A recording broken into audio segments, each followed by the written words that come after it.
Welcome back, Devils fans. It is your host, Ace, here on Running with the Devils, where we are talking New Jersey Devils hockey all year long. Please hit that subscribe button, smash the like, share with a friend. Thank you very much.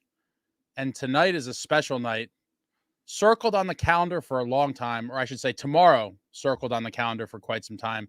And tomorrow is the official opening of training camp for our beloved New Jersey Devils. The big question remains, will unsigned as of this very moment, restricted free agent Dawson Mercer be in attendance tomorrow for media day at the Rock? They're not scheduled to be on the ice tomorrow. I believe that will commence on Thursday, the following day. But the question is, will we see Dawson Mercer there or will we not? This has been going on for quite some time now. A lot of people have been talking about this for months. A lot of people have said talking about it is kind of being an alarmist and that this will inevitably get solved. But here we are on the eve of training camp. And while we see reports of that they're close and they're working on it and negotiations are ongoing, there is still no contract for Dawson Mercer. And we don't know if he will be there tomorrow. I've said on previous episodes that I believe the New Jersey Devils really cannot afford to go into this season without Dawson Mercer, as he is, in my opinion, definitely a top 6 player on this roster and many others. And our top 6 would be inevitably weaker without him in the lineup. I'm curious to know, I'm just laughing at the comment I just looked. Curious to know what you guys think about this. Do you think he's going to be there tomorrow for media day despite not having a contract? Are they going to announce this tomorrow morning? Or what's going on? If this leads to any sort of holdout, I think it's going to get ugly. And especially with a new coach in Sheldon Keefe coming in with new systems and ideologies and things, it's even more important for him to be there on day one.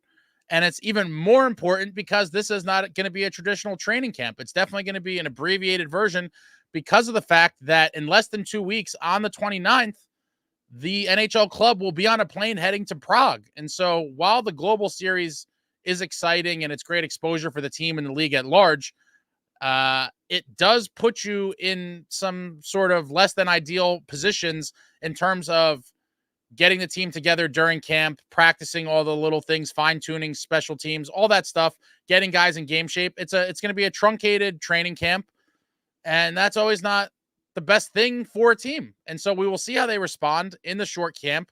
And I, for one, am hoping that a deal is announced tomorrow morning and Dawson's there. I suppose he could be in attendance even without the contract in place. I guess if he feels, or his agent feels, that the deal is super close and it's going to be done at some point in the near future, that he still might show up at camp. And now I'm just looking at the comments. Why is Rogalski still employed with the Devils? That's kind of been talked about by a lot of people. I think relationships go a long way in most jobs. And I think in professional sports, they go a long way as well. There's been a lot of different, I don't know what you want to call it, hypotheses as to how he is still employed. But I also can't blame him for all of the, goaltending woes that we've had. The reality is, we have flopped on some goalies, but I do think we do have some guys in the wings that are capable of being starters in this league. And I do think Akira Schmid kind of got a raw deal from the organization with his whole situation and how that all played out. But, I think we'll see much stronger goaltending play this year. I do think Markstrom is going to be phenomenal for this Devils group. And I'm expecting a big year from him and the rest of the team. This is a revamped team, and I'm expecting the 22-23 team to be back and then some. Steven Engel, is Prague October 4th and 5th? Yes, it is, but it was revealed yesterday that they are flying out there on the 29th. I'm sure they want to be there for a couple days, fully acclimated to the time change and not have jet lag and all that stuff. So the Devils will be going over there on September 29th to give them a few days to fully acclimate to the time change. And that means that the Devils' last 3 preseason games will all be void of our NHL regulars. And so we will see a combination of Utica Devils and guys on PTOs filling out the roster for those last 3 preseason games. Pier Club on the 22nd. What's Pier Club on the 22nd? I'm feeling a little under the weather tonight, so I have some H2O in my bottle here. But if I was to drink, I would be drinking Dirty Devil Vodka, the vodka of the great Martin Brodeur. Dirty Devil Vodka. Check it out. Absolutely delicious. You could go find that on their website where they sell it near you. But the Mercer thing is a little bit troublesome in my opinion. I don't know that this will be handled right away. I hope that it is, but it's less than ideal. It's less than ideal. And from weeks ago, people are like, oh, it's a foregone conclusion. And he has a power agent. And so whenever you're dealing with these big money agents that have a huge Rolodex of clients, a lot of times it's never easy and they play hardball. And the latest that was reported from somebody earlier today on X, I believe I saw, maybe it was Pagnotta or somebody, said that the Devils had both 2 and 3 year options presented to Mercer. Now, obviously, it'd be great to lock him up for 3 years as opposed to the 2, but I could see them being quite a bit of ways away in terms of money. Traveling Devil, I don't know what they are offering him, but it seems dumb in his part to hold out for a few $100,000 more. The reality is they could be like $1 million off. Fitz could be at 3.5, 3.6, something like that. And his agent might be like, we want 4.75. You never know. And a guy in his position with the potential that a lot of us think he has versus the season he had last year coming off a down year, it could get ugly. It could get really ugly. And, hopefully it gets hashed out. But at this point, when we're on the night before camp, never a good thing. And I would have liked to seen this be handled much sooner than this.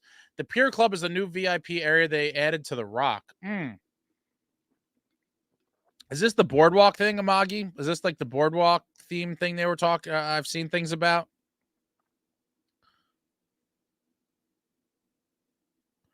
There was some new club that they had like a boardwalk theme. Maybe that's what that is.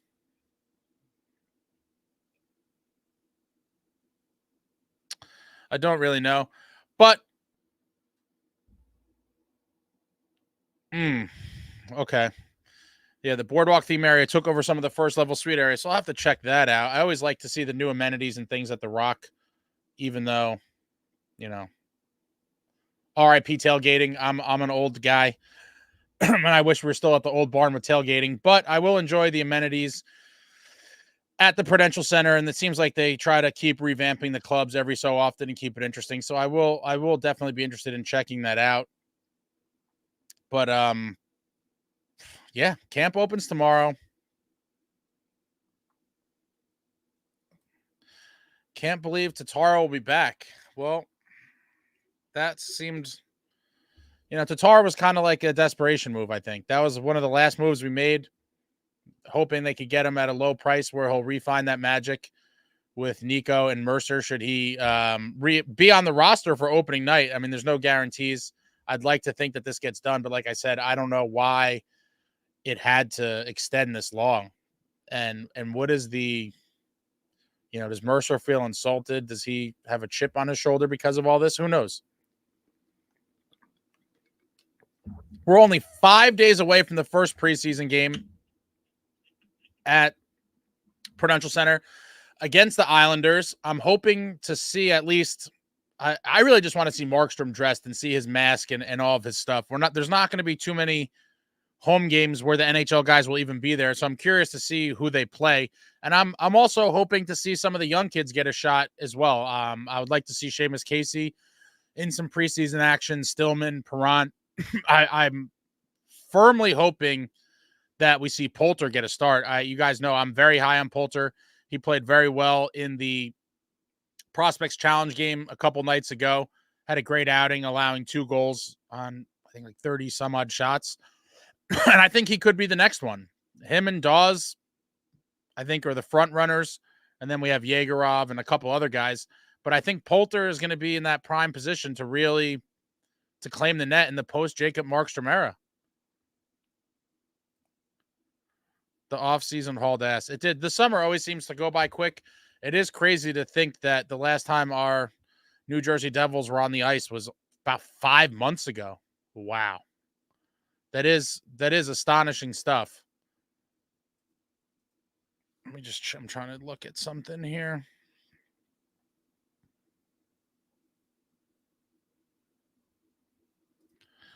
But I'm curious, what are you guys most looking forward to? Let me know in the comments. What are you guys most excited for or hoping to see in this preseason?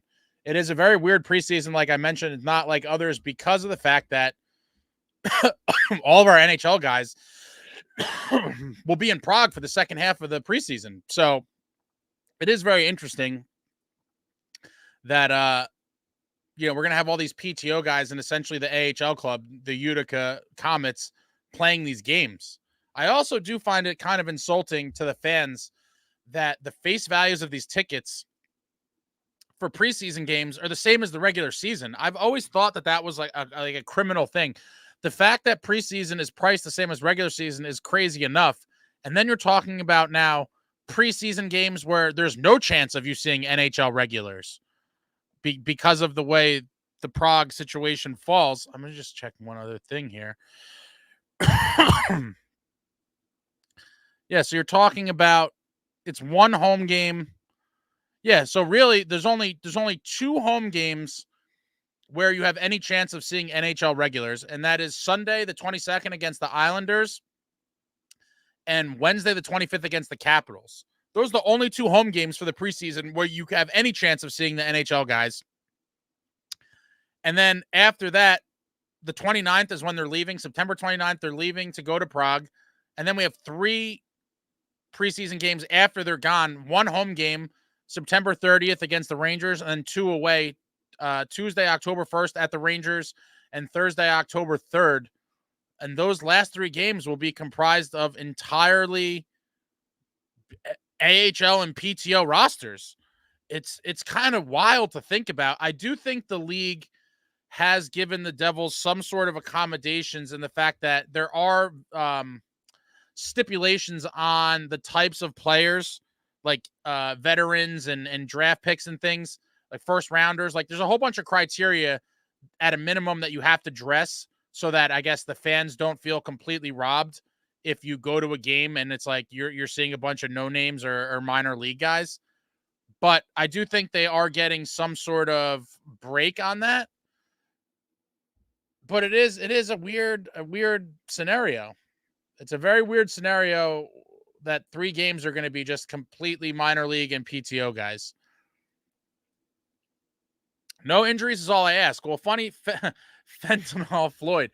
Funny you mentioned the injuries. As of now, we have what looks like 2 injuries. Obviously, the Luke Hughes thing. Let's talk about Luke Hughes for a minute. This has to be the most fluke way an injury to a star. I'll call Luke Hughes a star. I'm going to say he's a star player.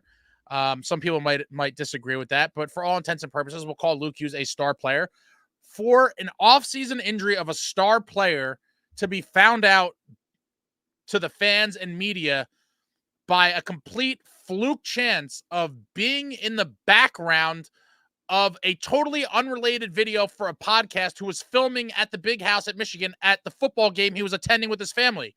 Complete fluke coincidence. He's caught in the background. And again, shout out to whoever the detective sleuth that first saw this. I can't trace the origin of it myself, but there had to be a first person who spotted this. And again, all the credit in the world because the camera's panning. Unless you're really looking for it and really paying attention, the fact that someone recognized Luke and then put this on the internet and then it kind of took on the life of its own, forcing the team to issue a statement the next day. So now we know we're without Luke Hughes for 6 to 8 weeks, which essentially puts him at a late October, early to mid-November return, assuming that time frame is accurate, and hopefully it is. That's one major injury, and I do think that Luke injury is going to clear the way for Santeri Hataka to force his way onto the opening roster and ensure that he is on that plane to Prague on September 29th. I do think Hataka, being a left-handed shot, he will be the guy to win that spot vacated by Luke. And the other injury that we've heard nothing about is Shimo Nemitz. Šimon Nemec was injured in a game playing for Slovakia in the Olympic qualifier, goes into the board, slams his shoulder hard, and we've heard nothing. This was at least a couple weeks ago. We've heard absolutely nothing on that front regarding Šimon Nemec. I'm assuming the media, reporters, and whoever else will certainly dig for information on that tomorrow, and tomorrow's media day, so he might be there or they might shelter him from that because of the injury. I don't know. It'll be very curious to see if he's in attendance, but I fear that he will miss time. We haven't heard any updates. He was injured. Someone from the Slovakia team, I believe, said it wasn't anything broken or whatever, but he then went to New Jersey and was under care of the Devils team doctors and physicians, and we haven't gotten an update. And so now I have to believe he might be missing time, and that would leave yet another vacated spot on the defense on the right side for someone to claim. And again, a lot of people seem to be clamoring, and I've gotten texts about this. A lot of people seem to be clamoring for Seamus Casey to make the jump to the big club. I personally don't want to see it. I hope that Casey fully develops in Utica for a solid season, kind of gets his bearings, adjusting to the pro game, and then we see him on the Devils at some point after that. I don't want to see him rushed. I do believe Luke Hughes was kind of rushed. Probably a lot of it has to do with his last name and all that stuff, but he was probably... He most likely would have benefited from a season in Utica as well, but because of the connection and the name, I get it. He kind of got fast-tracked.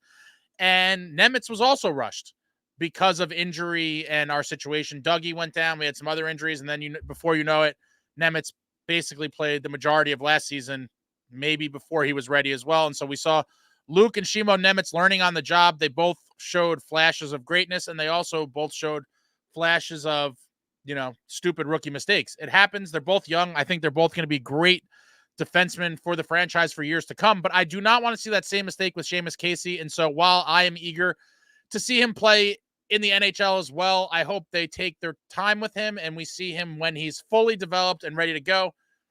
And again, back to that right side spot that maybe Nemec will be vacating due to injury. I would have to believe, in my opinion, the two front runners to fill that slot on opening night would be either Jonathan Kovacevic or DeSimone. I think those would be the two favorite guys to, fill that spot. Now, if Casey has an incredible camp, is it possible that he leapfrogs all these guys? I suppose, but I just think that it's highly unlikely. And like all the things I just mentioned with the other two young kids, I don't think they'll do it. I think Fitz is going to really want to bring him along properly and lean on the veterans in Kovacevic, DeSimone, and plug one of them into the lineup, for opening night. And hopefully that is the end of the injuries. It is unfortunate that,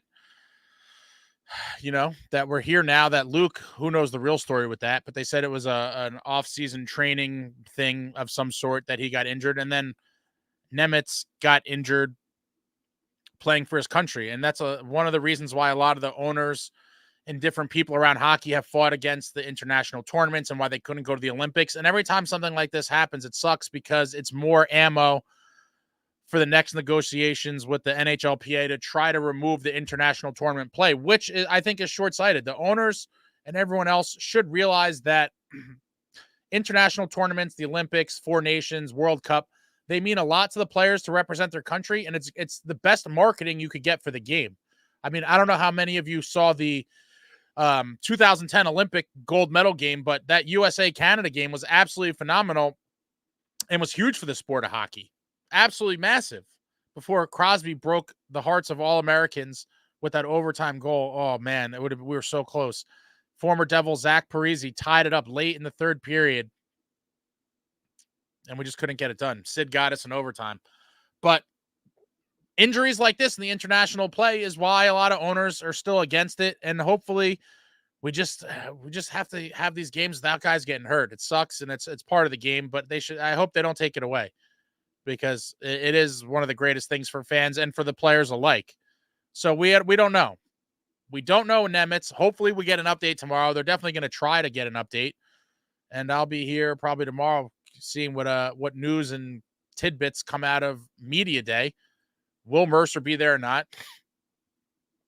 I'm trying to go to the Garden for the preseason game on 10-1 and I hope the prices drop with the flight news.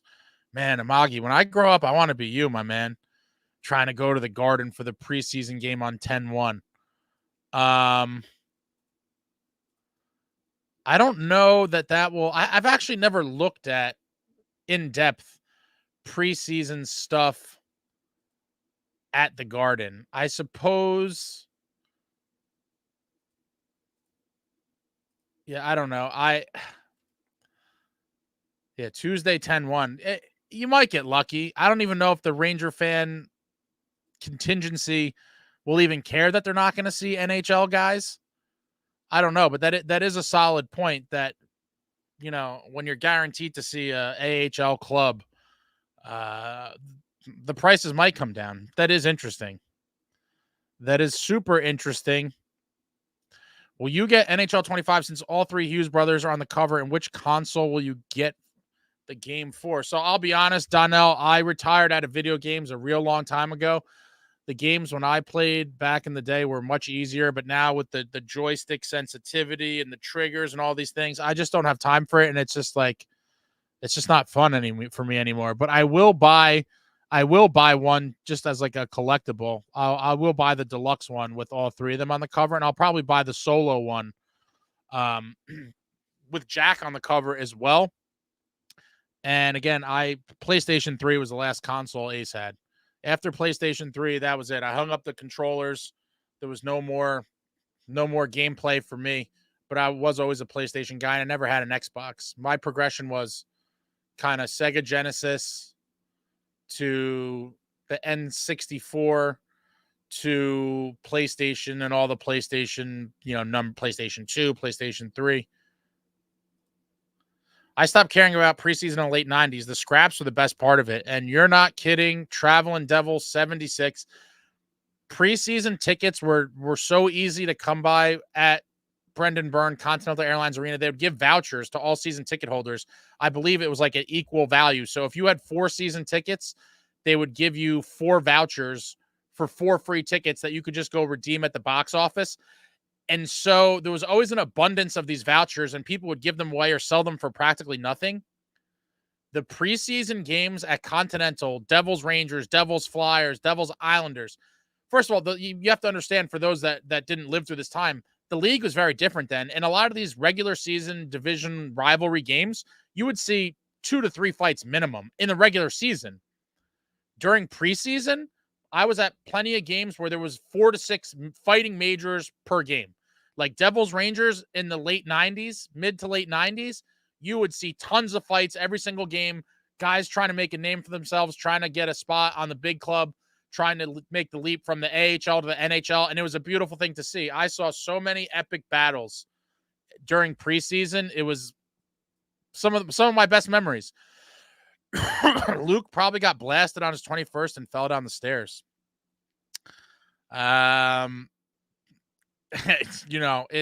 It's possible. I'd like to think that didn't happen and that he really was doing like, oh God, some sort of max bench press or something and pushing himself.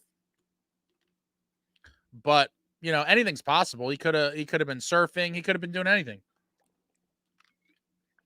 He is a 21-year-old kid with some money and could basically do anything he wants. And so nothing would surprise me. But they reported it as an off-season training thing. I'll take their word for it. Oh, Tim, will the Devils trade Dougie Hamilton, Dawson Mercer? Oh, he got cut off. Squires Stillman. Will the Devils trade Hamilton, Mercer, Squires, Stillman, and a 26th first round into the Sens for Tkachuk? No, I'm gonna let the Brady dream die for now. However, I do believe they went all in with Linus Ullmark, and they're basically hitching their wagon to him entirely. And if he doesn't deliver for them and the Senators are bad again and they're out of the playoff race come the trade deadline, I have to believe the chatter gets loud again. I mean, I commend Brady Tkachuk. He's been a great captain for them. He's been saying all the right things, and he did that interview that people were throwing in my face about how he said, "Oh, it's nonsense," and blah blah blah, and he's a senator and wants to stay in Ottawa. However, guys' careers come and go very quickly, and so I do think at some point, if they're not on the road to being a playoff contender, and he doesn't believe he's going to win a cup there, I mean, why would you stay? Why would you stay? He's been a loyal soldier, but it's time to try to win. And if they're bad this year with Ullmark, I think the chatter gets really loud at the deadline. He does have a no move clause that kicks in on July 1st. And so after that point, it would become a lot harder for the Senators to trade him, and Brady would have a say in where he goes, and that could diminish the return that they get for him. So it's something to keep an eye on. I do hope they're terrible for that reason. And I hope that Fitzy's plotting on their downfall to see if we could get him here. I would love to see it. He's my favorite him and Matthew Tkachuk are my favorite non-Devils in the entire league. Furthermore, he was just on the ice a couple months back when his brother won a cup, and he was standing there with the whole family and watching them all rejoice. And he had to be thinking in his head, like, damn, when am I even going to make that? I've never played in a playoff game. My brother went to the finals last year. Here he is back at the finals again this year, and they won a cup. It's got to weigh on him for sure. Mercer signs tomorrow. I would love to see it. I hope it happens.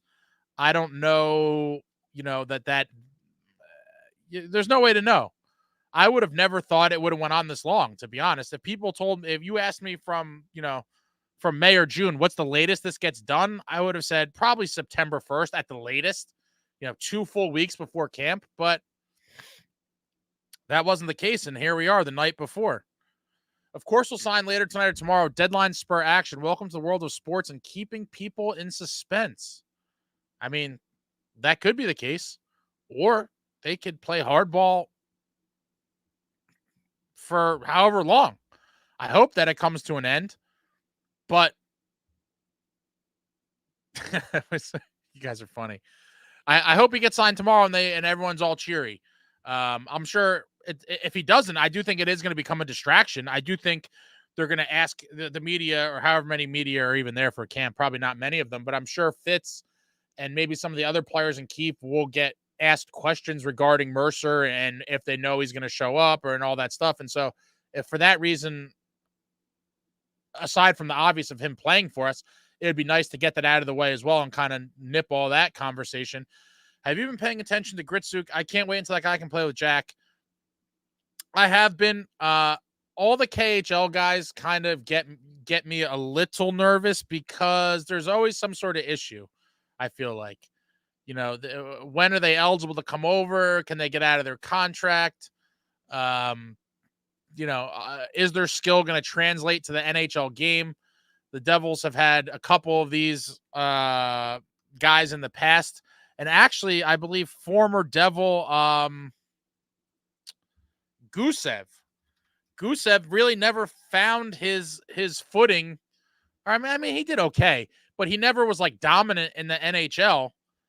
And I believe he was one of the league leaders in the KHL last season. And so it's one of those things where I do think he is an exciting prospect. I have kind of followed him from afar. And I think he has 2 years left on his deal. I think he has two years left on his deal, and that's the earliest he could come. So, yeah, I'm sure he'll be competing for a spot at that time, but it's a little ways away for me to get super excited about it. But it is nice to have a prospect like him in the wings. Siegs is the weakest link on D and needs to be sent packing. So I can't say that I think you're wrong. To be honest, I knew and said from months back on this very channel that I expect the defense to be upgraded. And I said flat out that I expected 2 of the 3 of Siegenthaler, Marino, and Ball, that I expected 2 of those 3 to be shipped out. And I was right. The 2 that got shipped out were Ball and Marino. I wish Siegs got shipped out instead of Ball, just because I do think Ball showed some promise, and he's just so big. You can't teach size. He was so big. I like huge guys, especially on defense. And I think that if he was kind of coached and brought along to be a little nastier with that size, that he could have been a valuable defenseman for us. But I guess for whatever reason, maybe we tried to trade Siegs and couldn't, and the best value for Fitz was to trade the other two in Marino and Ball. But I will say I do agree with you that he is. And I do think now with Luke being out, you have a potential scenario where if Hataka comes in on left D and takes Luke's place, as I expect him to, I could see a situation where Hataka plays so well that when Luke is ready to come back, it could really put the coaches in a tough position to say, well, you know what? Luke's coming back. Someone on left D has to come out. Hataka filled his spot, but I'm not sure that I want to throw Hataka back to Utica as opposed to maybe knocking Siegs out of the lineup. So I do think Hataka has to really take this opportunity and run with it, because if he does slide in for Luke and he makes the case, he might put the coaches in that spot where come, late October, mid-November, whatever it is, when Luke comes back, he has to make the decision on the coaches. Very difficult to say, you know what? Maybe Hataka's not going to be the guy coming out. Maybe it will be Siegenthaler. And so I think that's also a very interesting scenario to keep an eye on, because I do think that could happen. This is not great. This is some high quality H2O. I'm a little under the weather. So it's just nothing more than high quality H2O. This is my new favorite hat. I'm not going to lie, Grant. This is just so sick. It's just the all-time epic graphic from the great Martin Brodeurs mask. Absolutely love this hat. I will hold on one second. Let me see if I could find it to put the link in the description here.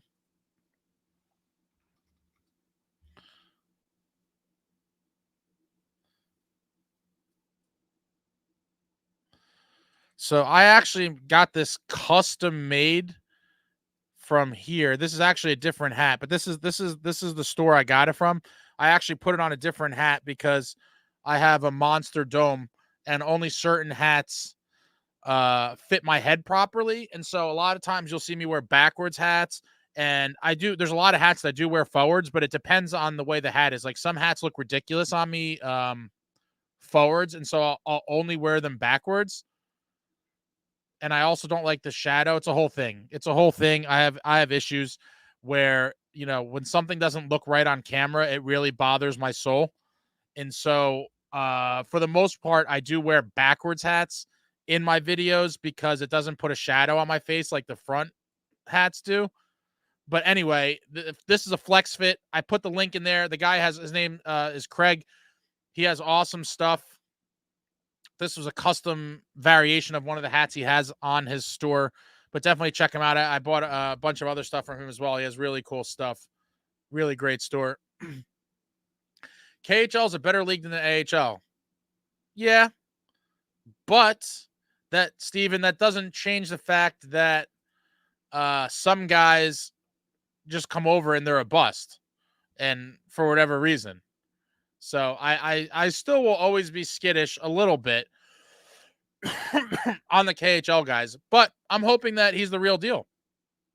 And especially because even if we, get Mercer on this bridge deal for 2 or 3 years, I have to believe it's inevitable that after that deal is up, Mercer's time as a New Jersey Devil will be done, because if he hits, unrestricted free agency at that point, it's a wrap. He's going to get paid big money. And I don't think without major tinkering to the rest of the roster that we're going to be able to sign him, because at that point, assuming he plays anywhere near what we think he will, I think he's going to be a $6 million plus player. And so that could be the end of Mercer's career as a Devil. And it'd be great to have a guy like Gritsuk waiting in the wings to jump in and take his spot. Yeah. There's tons of cases of guys that came over from, I'm not saying that they're all busts. I'm just saying I have reservations because it doesn't always translate. Is this the last year on his contract? I thought he had 2 more years.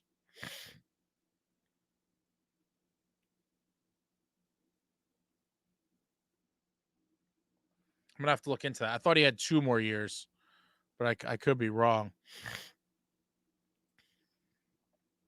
One of the main problems with players coming from the KHLs are skating. Reed, Boucher, and Goose are top players in the league. Gritsuk is a strong and has some grit. Yeah.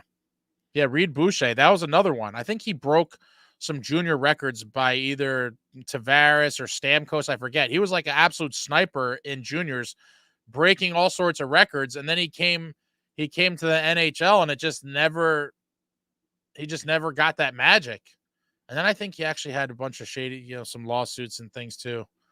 I forget. A lot of controversy. Hataka rocks, dude. Confirmed March 2025. It ends if SKA doesn't make the playoffs. Okay. Okay, so he could be in training camp next season. That I can't see. Barring injury or something, I can't see a guy being so good to force himself onto the playoff roster. Listen, I could be wrong, but I think that would really be something.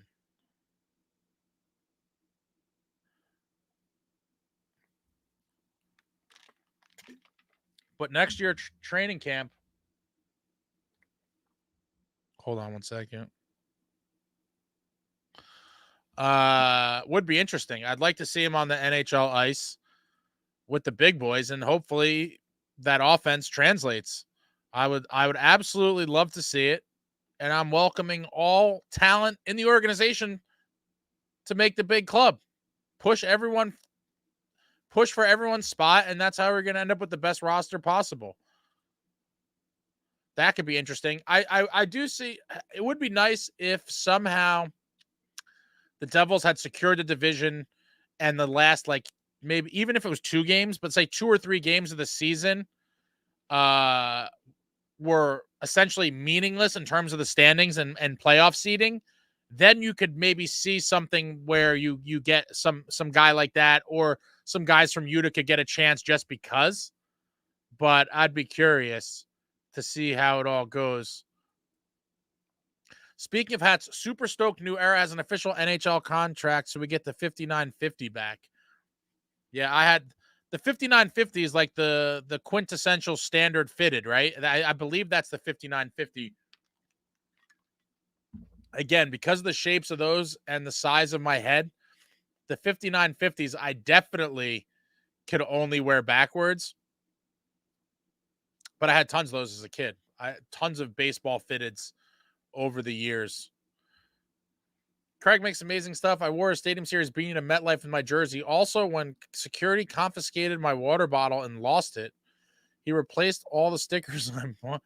Wait, why did they confiscate your water bottle? Amagi, did you sneak in the sauce? Did you sneak in the sauce did you smuggle a water bottle in with some of Grandpa's cough medicine and you were nipping it in the stands at MetLife? I actually ran into a MetLife tailgate and he gave me his Rangers suck sticker.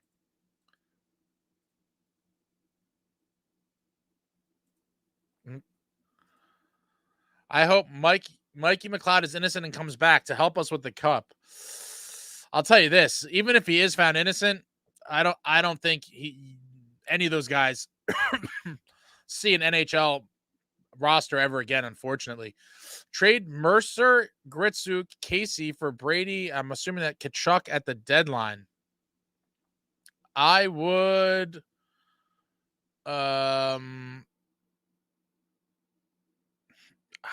do that in a second. But again, I so many things have to happen. I'm done with the Brady stuff. I've dreamed about it openly. People flamed me and, oh, you're starting rumors. I wasn't starting rumors. I was just dreaming out loud with the other dreamers.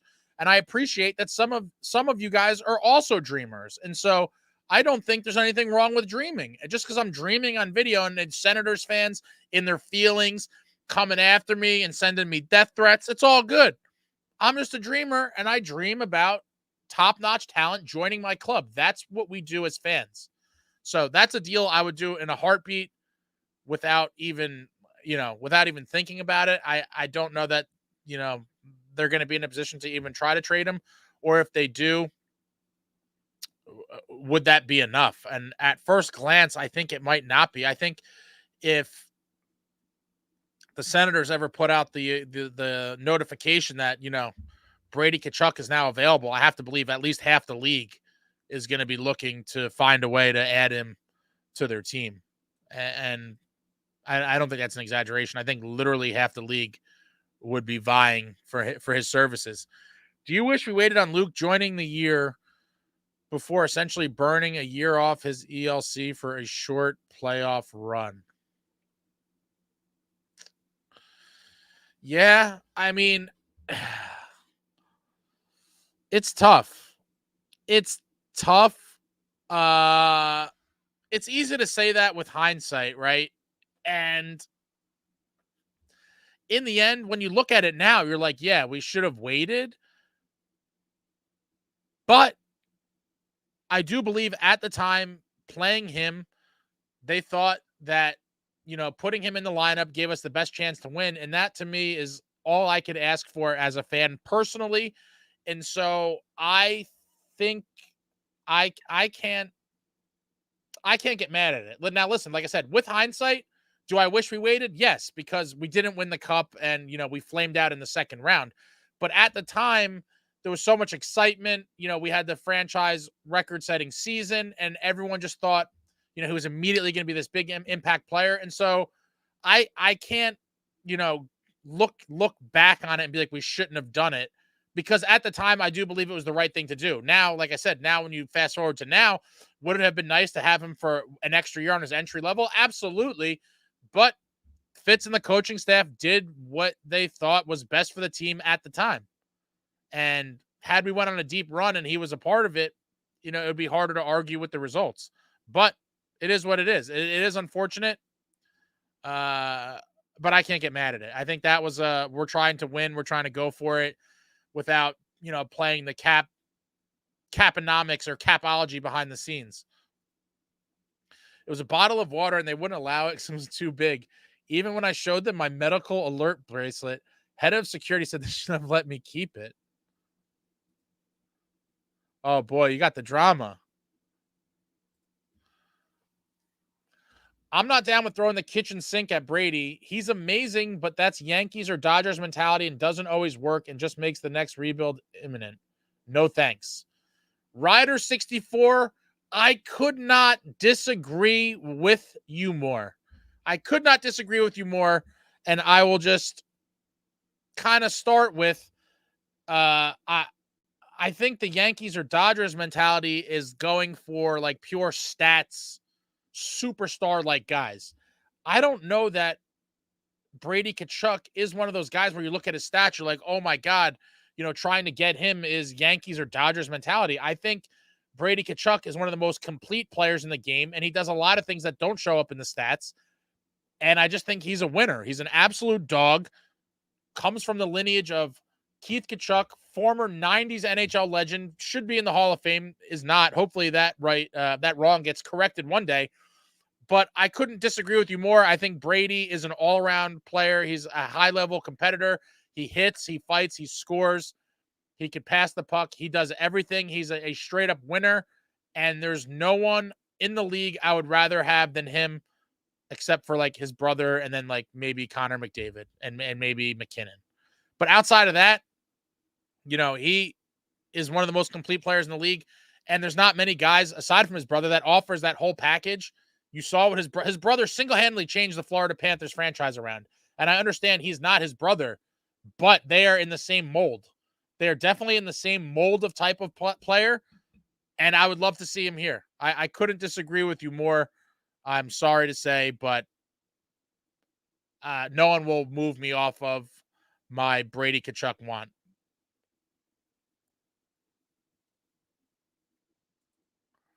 Robo wants out of Dallas. Yeah, see, now that to me is more of like a Yankees or Dodgers type thing that you're referring to. Like, oh, just look for the production. Like, great guys like him would be great to have, but he probably wants way too much and just another exactly. Brady Tkachuk is bringing things that these other guys are not bringing, and they couldn't even fathom doing the things. Brady Tkachuk set an NHL record. He hit the Devils 16 times in one game, guys. 16 hits against the Devils late in the season. There was tons of games the Devils didn't register 16 hits as a team. As a freaking team. Brady Tkachuk went out there and laid 16 hits. What are we talking about? Let's trade for Holtz. That's clearly not going to happen. And I will say, I was a bit shocked and overreacted when that trade was announced, just because I thought we didn't get a ton of value. I really thought for Holtz and Schmid, we would have got way more. I'm hoping for the best for Cotter, and I'm hoping for the deal to age beautifully where Cotter steps up, becomes everything we expect of him and more, and we look back and we say, who cares? But I did want to see at least one. Personally, I wanted to see one season of Holtz under a new coaching staff to see if he could be that top 6 guy that we all hoped he would be. And a lot of us thought he could be. 40 goals may have been, that might be a little ambitious, but I definitely thought he had 30 goal potential for sure. But it wasn't in the cards. He gets shipped to Vegas, and we'll see how he develops there. It's a shame that his career was cut short here due to a variety of things, but it is what it is. Hopefully both teams benefit from the deal, and Holtz and Schmid go on to have, long, productive careers in Vegas. That trade did hurt at the time, though, man. I was pretty bummed when that got announced. I really thought we would have got better value. Luke got a taste of the playoffs early in his career. That was good experience. It will pay off in the near future. Yeah, I 100% agree, Traveling Devil. Just like I said, I would much rather make the playoffs and get swept than not make it. I think it was very good experience for Luke to join the team late in the season the way he did.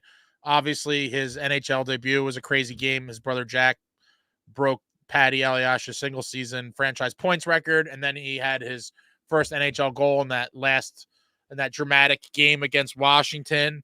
And then the 7-game series against the Rangers, and then before we ultimately lost to Carolina, but he at least got that taste. And so did many other guys, the majority of which are still here, which is why my expectations are sky high for the 24-25 New Jersey Devils, because in my opinion, we're the same team that 22-23 team, but improved in every area, essentially. At worst, you could call the bottom 6, I think, a wash, but I would say goaltending obviously improved. The defense is obviously improved, and the forwards, I would say overall could be comparable or a wash. It's close, but I would say defense, definitely a sizable upgrade and a huge upgrade in net. And so that's why and more experience under the belts of Nico, Jack, Timo. Timo will now, be way more acclimated to the new team. He just got traded there at the deadline before that playoffs. And so I have sky high expectations for this club for next year. Yankees, Dodger mentality, the Maple Leafs, or now the Preds are trying to do. Well, you know what? Man, Barry Trotz really went out there and did it, though. Signing Stammer and Marchessault on July 1. Wow. And that's something I would really like to know, because supposedly the Devils were in on both of those guys from different reports. I would be so curious, like how serious or how close the Devils were with either one of those guys. I would like to know, because if we had like a Stammer, especially, Stammer lost a lot of points in my book. I really thought he was going to sign for much less to try to go to a contender. And instead he signed for max dollars in a state where they don't have state income tax. And he was just going for the money. And I guess now you have to say maybe they're not like amongst the top favorites to win the cup, but you can't say that they have no chance. I mean, they definitely should make the playoffs, and they could be a threat. All very interesting. And then Askarov forces his way out of there to San Jose. What an interesting summer. Yeah, I tried. Jeff, it wasn't me. Someone else brought it up. I've retired talking about Brady until the trade deadline. Then I'll certainly be talking about him a lot again. I hope that Allmark is terrible for them. I hope the Senators struggle. I hope the chatter gets loud, and I hope he just wants to go play on his cousin's team. Cousins of Tom Fitzgerald and the home state of his wife. Well, congratulations to Brady, by the way. I just saw their baby was just born. And wouldn't it be great to bring that little Kachuk baby back to the mother's home state of New Jersey? Brady is made for the playoffs. His game is made for the playoffs. As NHL fans, we're being robbed of Brady Kachuk in the playoffs. And a lot of other media outlets have said this. Like, no one wants to see him rot in Ottawa. Everyone wants to see him in the playoffs. And if Ottawa doesn't get there this year, I think the chatter is going to get loud. And I think Brady's going to finally come to his breaking point. I can only hope. And I can only hope that he wants to come here. They were stupid to trade Holtz. It is what it is. It is what it is. He might end up being a bust in Vegas. It just didn't. It seemed like the organization as a whole was kind of down on him. It seemed like Fitzy and Lindy, and it just kind of trickled down. And he was like, it just seemed like he fell out of favor with the organization. There may have been more behind the scenes that meets the eye, and we might never know. But good luck to him in Vegas, and we move on. We are so close. Yes, we are. Holtz trade was a win now. I agree with that for sure. Hopefully Cotter just does damage for us. And I think he has an outside shot of getting top 6 minutes as well. I do think there's going to be a lot of guys rotated in that top 6 until we finally kind of find some lines that we stick with. And I think Cotter could be one of those guys. I keep seeing mixed opinions about Stillman. What's your honest thoughts on him and his development? I haven't seen too much of him. I think anytime you have a first-round pick, obviously the expectations for some people are very high. He's still only 21 years old. And from what I've seen in those prospect games, he seems like he could be a decent player. He has a little mean streak to him. He's a little feisty. He has some hands. He could pass. He could score. And I do think that if somehow in a planet where this Mercer thing drags on, he might be one of the first guys kind of considered for the big club. I do think we will see him at some point, whether it's due to injury or guys just struggling. I have to believe we will see him, I do think, in at least a couple regular season games this year. I do think we'll see it. And you know what? Even with Mercer signing tomorrow, I still feel like he could potentially force his way onto the roster. It might not happen right away, and he might not be in the opening night roster, but I do think with a decent showing in camp and some of these preseason games, he might give the coaches a real hard decision. You know, we have a lot of guys in the bottom 6, and some of them may be extraneous or dealt out. I'm not going to start talking about specifics just yet, but if you look at on paper, you're like, do we really have a spot for all of these guys? It's there's a lot. There's a lot, and Stillman could be a guy that maybe leapfrogs somebody. He'll be an interesting one to keep an eye out through camp for sure. Hello, Jersey Roots. Do you love to see guys like Sidney Crosby sign team-friendly deals, and do you see Jack and or Nico doing the same? So this is kind of interesting. I saw this today, and yeah, I do love to see it. I'm old school. I've talked about it, and Rusty, I don't think, is in here, but I'm behind on my summer reading. I'm going to get back to my chapter reviews of the great Martin Brodeur's autobiography, Beyond the Crease. I don't think my copy is local here. I'm super behind in that. But one of the things that I talked about early on in the book, I'm dying, Donnie, is that he did sign team-friendly deals over and over again because he realized that he put winning above all. And once the salary cap came into play, he was like, okay, well, if I take every dollar possible, that's going to hinder the team to sign other guys to make the team competitive. And so he signed team-friendly deals for his last few contracts and left money on the table. And I do love to see guys do this. Now, I'm not going to count people's pockets, but it's a lot. It's very easy for a guy like Sid to do this because let me just see what his career earnings are. It's got to be well over 100 milli.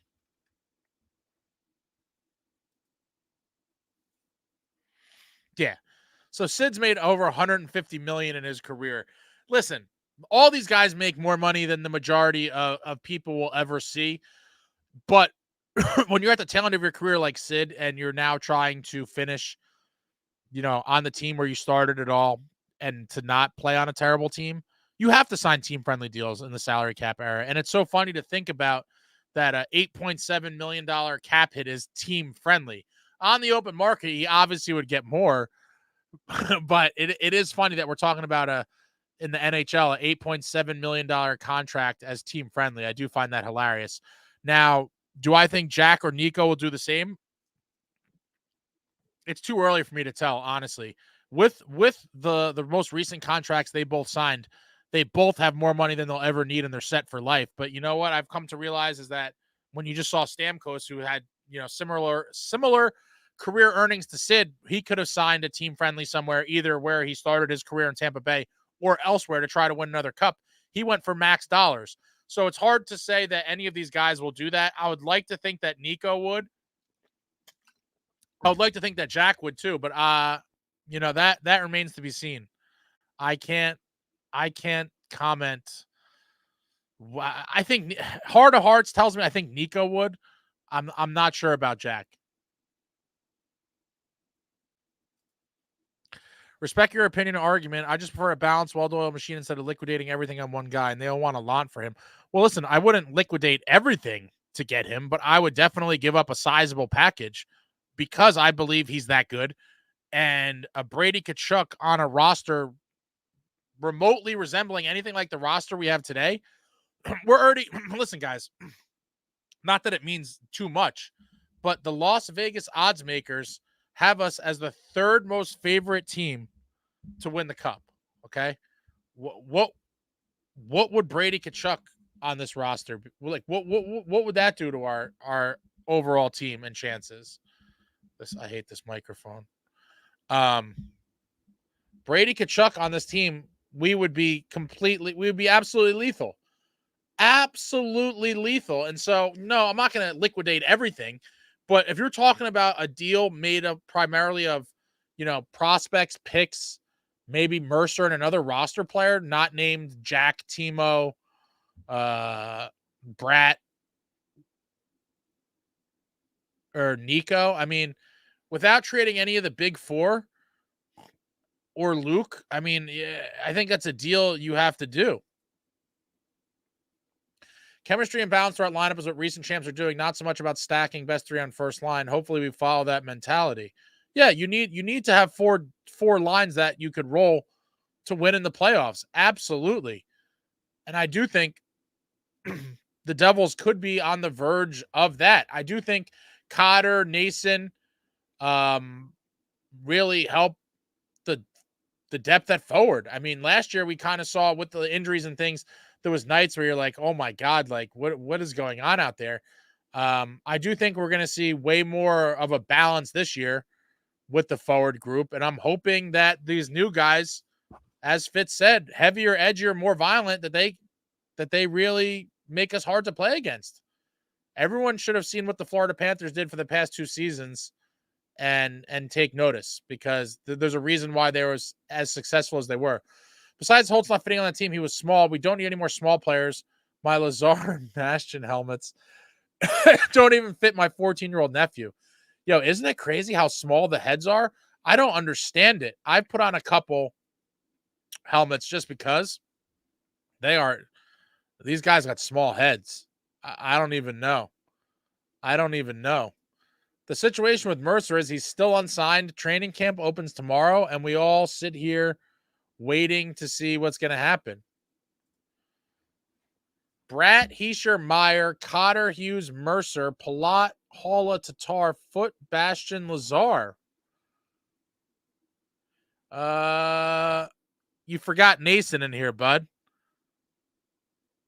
You definitely forgot Nason. He's in here for sure somewhere. Bratt, Heischer, Meyer, Cotter, Hughes, Mercer, Palat, Hall, Tatar, Foot, Bastion, Lazar.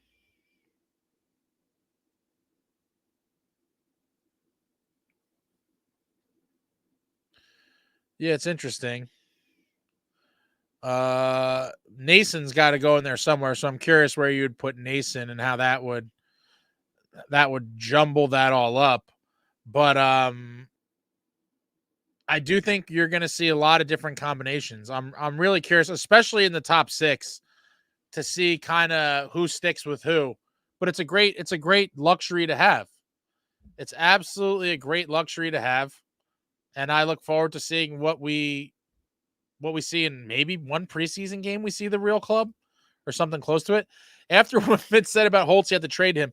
That was one of the most maddening things I think of all last season for me, was when he, during a press conference, openly talked about, he basically slammed him to the media. And I was like, and this was during a time when he was being linked to the Markstrom trade. Like when we were supposedly trying to get Markstrom, Holtz was one of the names constantly thrown out there in the trade rumors, and Fitz basically shits on the kid in a press conference. And I was like, guy, like you slander the kid publicly when we're trying to trade him for Markstrom. Like, it was totally crazy.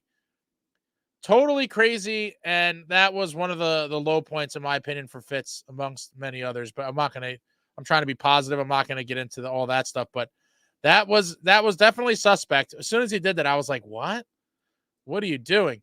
The hockey guy was talking about the Devils the other day, and some media outlets have them making it to the finals. I mean, that's not surprising. Shout out to Shannon, the hockey guy, the OG with his marker boards. Shannon's been doing it for years. I've been meaning to catch up on some of his videos.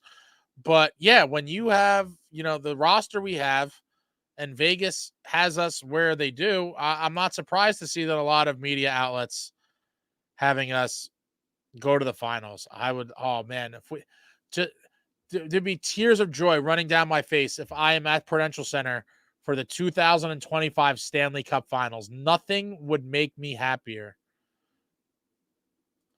Are there any other prospects that you had a chance to see in the tournament that give you a reason to be excited? Well, in no particular order, the usual suspects: Chase Stillman, Isaac Poulter in net, I think is going to be a gem. Xavier Perrant looked really good. And then obviously Casey just seemed very steady. Those would be and Cam Squires. We just signed him in the summer. I think Squires could be a decent forward for us as well. So yeah, I guess if I had to just kind of lump the top tier, in my opinion, in no particular order: Poulter, Squires, Stillman, Casey, Perrant.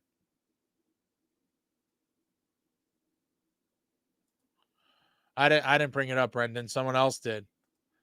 I think Jack and Nico sign team-friendly contracts only if the Devils start making it deep into the playoffs or win some cups. Otherwise, they depart after their contracts are up. That is a very good point. I think the biggest thing that will depend on how team-friendly of contracts these guys want to sign is that, do they feel they have a real chance to win a cup here? If they win one before that, and we still look like we're going to be a perennial contender, obviously I could see them both wanting to be here. Or if we make deep runs and they believe that this nucleus can win a cup, that they would want to keep the band together and continue to go on runs. I do think that is very possible. But I think that's remains to be seen. Like, is that going to happen? Or, how far do we have to go for them to believe all that stuff? I'd have to believe if we make it to the conference finals, or obviously a cup finals, that they would believe they could win here. But I do think you make a solid point that if they don't think they could win here, that they will move on. Love the content. Keep it up. Thank you very much, Prime 4867. Thank you, sir. Let's go Devils. Mercer needs to sign. Yes, he does. Late to the party. Cheers. Let's go Devils. Let's go Devils. Do you think Bratt continues on this linear trend he is on or regresses, assuming good health? I think Bratt will I think he's going to kind of stay around the same. I think you might see him over the next few years maybe have like a 9,500 point season as a high, but I think his basic, baseline is going to be about a point per game player. I think you could basically pencil Jesperbratt in for 80 to 85 points a season for the next, 5-6 years. That's what I expect out of him. Like I said, I do think he'll have a year or two where he's like in the 90, 95. But I don't think he's ever going to become like a 120 point guy, if that's your question. I do think, he'll be more in that 85, 90 wheelhouse, but he's an excellent player, and he's been our most consistent forward for the past few seasons. Integral part of the roster, and I'm glad we signed him up. A lot of people were kind of on the fence about paying him when we did. I have a few friends. I'm friends with a few fans that were like, "Oh, we shouldn't pay him that money," and blah blah blah. And I was like, I'm gladly paying him the money. Gladly paying him the money. Fitz shouldn't have spoke against the family that way. I agree. That was definitely a miscue when you're trying to trade a guy. Definitely scratch Bastian, Lazard to center, and Nason right wing. Yeah, Bastian's going to be an interesting guy because I do like what he brought, but now it's like with all these other guys we have, Nason kind of bringing some of that tenacity.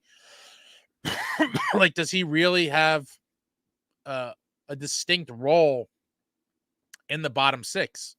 I don't know. I don't know if he does, and that's going to be something interesting to keep an eye on, along with the fact that Curtis McDermott is going to play however many games he plays. That's another, another guy for him to compete for a spot with. So it's going to be very interesting. I can't keep up with hockey guy videos. Dude cranks them out. I honestly, and he does the whole league.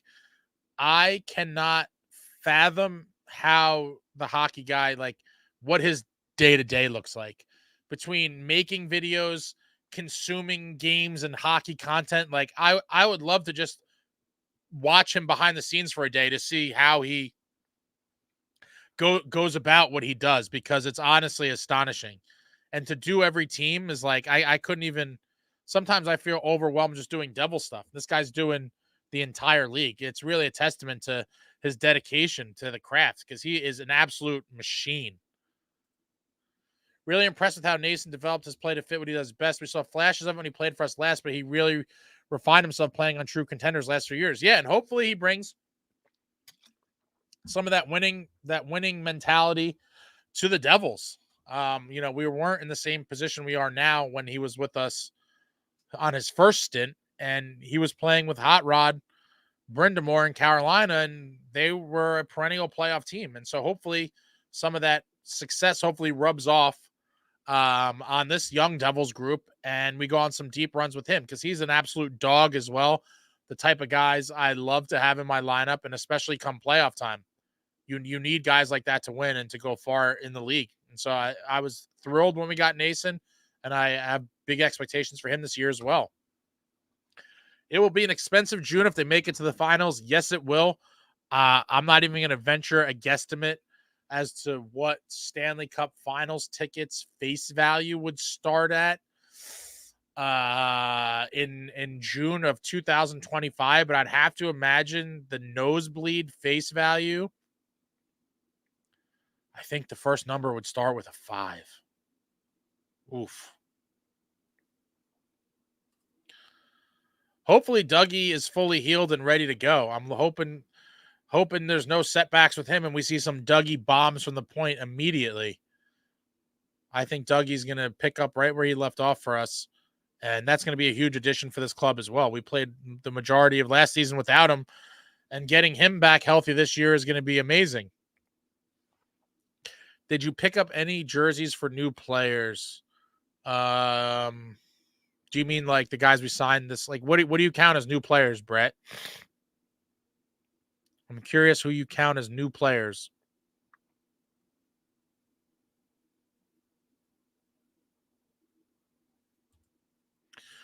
Well, Nason is definitely going to be in the lineup, so I'm not going to say he's directly replacing Bastian, but the bottom six, if you look at the roster, there's a lot of bottom six type guys. And so, Nason is firmly concrete. He's in the lineup for sure. And so that's just one more less spot for other guys in the bottom six to fight over. And I think Bastian might find himself being the odd man out. We're going to see how that all plays out. But there's going to be a very competitive camp for bottom six players for sure. Who slides in on defense due to injury, and do you think of Cotter? We talked about this earlier, Avery, but essentially I think Hataka will be slotted in for Luke on the left side. And if Nemitz is missing time, I believe it'll be either Kovacevic or DeSimone to fill his spot on the right side. I love Cotter. I think he's going to be great for us. I think he's going to get a chance to possibly play second line minutes. It seemed like Fitz was very high on him. The way Fitz talked about him after we traded for him, I think that the Devils believe he's capable of a larger role than he had in Vegas. And I think Cotter's going to be great for us. So I'm curious to see how he gets used, but I think he's going to be dangerous. Do we see Rempe versus K-Mac in our first game against the Rags? Absolutely. I would say there's almost no chance of this happening. I just hope that Rempe doesn't try to go on this like holier than thou thing, like I'm more than an enforcer and blah, blah, blah. Like if we don't see Rempe and McDermott in the first Rangers matchup, then Rempe's a bush. I mean, I think that's almost as close to a guarantee as you could make. Rempe was training with former NHL enforcer George Larocque in the summer, trying to work on some fighting tactics and things to improve his fighting. And so I think we are definitely going to see that bout in the first game. And that one's at the Garden. I forget the date. I think it's December something. I might try to go to that with some of my Ranger fan buddies so that I have like some sort of, buffer. If I went with a bunch of Devils fans, like I could see people trying to instigate fights, then I'm gonna have to throw some of my own fists. But if I'm with some of my Ranger fan friends, it might be less hostile. I'm not afraid of the confrontation. I'm just too old to get arrested. I've been reading multiple outlets saying Siegenthaler first line D with Hamilton. I disagree. I think Dylan should be with Hamilton and put Siegenthaler on third pairing to prove himself. The defensive pairings, I think, is going to kind of be interesting to see in camp as well. And that's what I'm really looking forward to for, I guess that's Thursday, the first day on ice, to see how we start off. I wouldn't be surprised if they leave Siegs with him. I wouldn't be surprised if they switch him around either. It's going to be interesting. Keefe has some decisions to make, and this is just one of them. What is his defensive pairings going to look like? And that'll be one of the most interesting things for me the first day of camp on the ice. Bratt needs to stay on the team as long as Jack and Nico do, the guys too. But yeah, I mean, now Bratt is firmly entrenched as one of the mainstay core nucleus pieces. He signed that deal after Jack kind of told him to put up or shut up. Leading into after we got knocked out of the playoffs on media exit day, when they were asking Jack about it, he basically was like, well, everyone can say they want to be here, but you got to put ink to paper. Like if you want to be here, sign the deal. And that was one of the first kind of, I'm like, yes, moments in terms of Jack, sound bites, because that was like put up or shut up. I was very excited when he said that. But, Bratt's here for a while, and this core nucleus is damn good, guys. Damn good. Devils got to get the puck in the net first of the season. Can't play from behind like last year. It was brutal. I don't think we could give up the first goal nearly that many times if we tried. I forget what the number was. It was in the 50s, I believe. Completely atrocious. Can't be playing catch up all the time.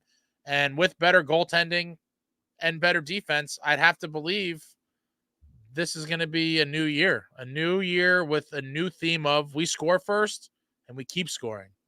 And we keep scoring. It's not going to happen. We're not going to be playing catch up. And if Markstrom even delivers close to what I think he's going to do, it's going to be a special year. I'm going to be doing a Markstrom video soon in the next week or so. Some specific predictions for Jacob Markstrom. If you haven't checked out the Jacob Markstrom Spit and Chicklets interview yet, highly recommend go look that up. I liked Markstrom before. I absolutely love the dude now. It was an amazing interview. Check that out on Spit and Chicklets. Jacob Markstrom is the man. NHL Network is playing Game 7. Oh, boy. 2001 Cup Finals on TV right now. I want to smash something watching this game. The series was ours to win, and that will forever be the most disappointing series of my sports life.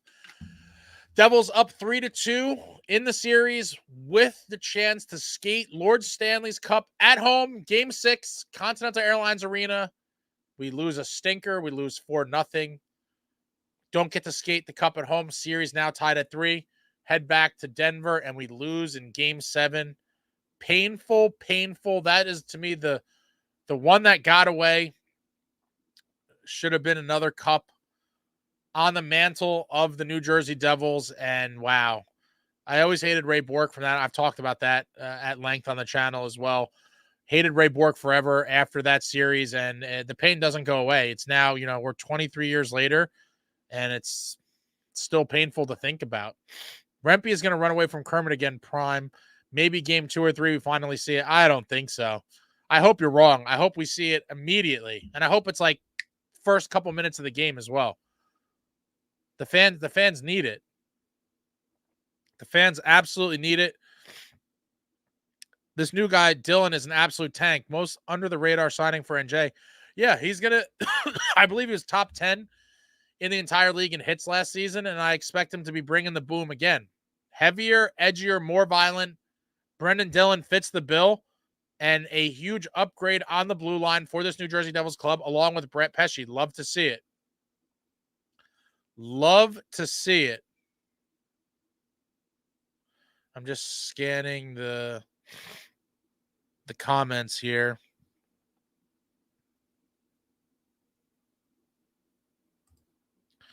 I really want Cotter to be a breakout for us because I love a good underdog story. All the other trades have really overshadowed him besides Kovacevic. Yeah, I do think, the Fitz and the team are super high on him, and I have to believe he's going to get a chance to potentially see top 6 minutes at different points of the season. And I think he's going to have a career year next year for the Devils in an increased role. In an increased role, I think he will thrive. And hopefully we just see this is the resurgence of our New Jersey Devils. Deep pairings is a challenge, I think, because as an identity, we use our speed. I understand the mentality of putting Dylan with Dougie, but feels like a bit of liability speed-wise with breakouts. Could be. It could be, but we're going to see preliminary pairings in about 36 hours from now or so, Thursday morning. It should have been back-to-back, and the Devils should have known better than anyone. We spoiled the Dallas Stars attempt at back-to-back cups in 2000. They won in 99, and in 2000, the Stars were trying to go back-to-back before. Oh, it's over my head now, but you see Jason Arnott right. Oh, this hand. Jason Arnott right there ruined those plans of a back-to-back when we beat Dallas. And then it was our turn the next year in 2001, us trying to go back-to-back. And Patrick Waugh, Ray Bourque, and the Colorado Avalanche spoiled that on us. And so very, very disappointing 2001. Someone had to bring it up. Jack is obviously the best overall player on the team, but I truly think Bratt has the most pure skill out of anyone on the team, not counting IQ and other facets of the game. Yeah, Bratt is filthy. He has a great shot, his puck handling, his speed. He's been our best forward for the past few seasons. That is the reality. He has been our best forward and most consistent. And hopefully Jack stays healthy this year. Everyone else stays healthy, and we have a monster season. We are now 2 weeks and 2.5 weeks from opening night in Prague. And we already know we're going to be without Luke Hughes, and we might possibly be without Shimo Nemitz. Another thing we hopefully get some light shed on tomorrow at Media Day, because we have no idea what's going on with him. Hurt playing for Slovakia in an Olympic qualifying game. We don't know what's going on there. And hopefully he doesn't miss any time. But because it hasn't been mentioned, I am starting to get a little nervous about that. Could be Dylan versus Rempe. I would love to see anyone fight Rempe, but McDermott is obviously our heavyweight on the roster. And while I would like to see a lot of guys fight him, he should have to face McDermott. The toughest test available. The toughest test available. Cotter was healthy scratch the entire playoffs. I'm not sure about this guy. Don't let another organization kind of frame your viewpoint on the guy. I understand that's not the most, you wouldn't see someone being scratched and be like, oh, that's a guy we need to have. I get that.